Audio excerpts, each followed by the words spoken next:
Hey, what's up guys? It's Nick from Fit Futures here with yet another answer to yet another question. Today's question comes from Jeremy in Auckland, and Jeremy's just asking what I think about how important nutrition and physical activity is to general health and well-being. Well, Jeremy, to answer your question, physical activity and nutrition is critical. Now, it's not a case of being restrictive with what you're doing from a nutritional sense, and you don't necessarily need to be in the gym pumping iron and trying to, progress to the point that you look like Arnold Schwarzenegger. However, you do need to be active routinely, and you do need to be watching what you're eating. Within society today, in and amongst our communities, within Auckland and nationwide, we have an issue with calorie surplus. That just means that there is a lot of people that aren't necessarily active or aren't active enough, and they're consuming way too many calories for what they should be consuming. And what that is contributing to is the incidence rates of obesity, the incidence rates of coronary artery disease, and the incidence rates of diabetes, amongst other metabolic conditions. Now, the issue with that is that researchers have stated emphatically almost in their empirical research that these metabolic diseases can be combated with just sound or appropriate nutrition and just by being active, even as little as 30 to 45 minutes a day, or most days.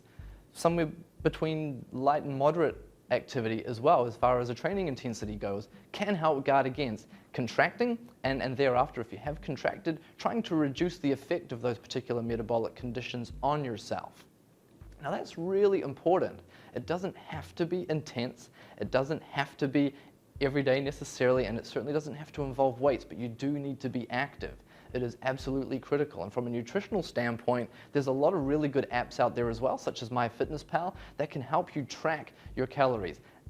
Now, a lot of it is guesstimates, but it just gives you a general idea on what you're consuming, how often you're consuming it, and how much of it you are consuming. And if you're going over what your maintenance calories would be considered to be, then that is when you would be in that calorie surplus, which means that you can put on weight, and over time, the fat that comes with it, and then over time, maybe you develop things like high cholesterol, high blood pressure, and things like this. All these risk factors have been identified as contributing factors towards obesity, diabetes, coronary artery disease, etc. So, Jeremy, it is absolutely critical that you're moving and that you're encouraging movement. That is why the world needs PTs, which brings me to my next point. If you fancy studying at Fit Futures, we can teach you more about this. Module 7 is our module on special populations in particular, where we cover how to work with people with metabolic diseases and how to improve their lives, their outlook on life, and really their overall health and well-being.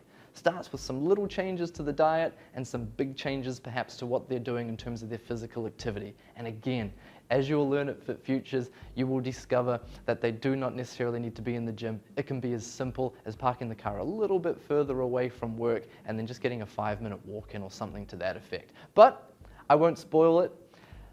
Click the link below, visit our webpage, have a look if you're interested in studying with us, and maybe we'll fill in the blanks for you. Until next time, team, keep safe.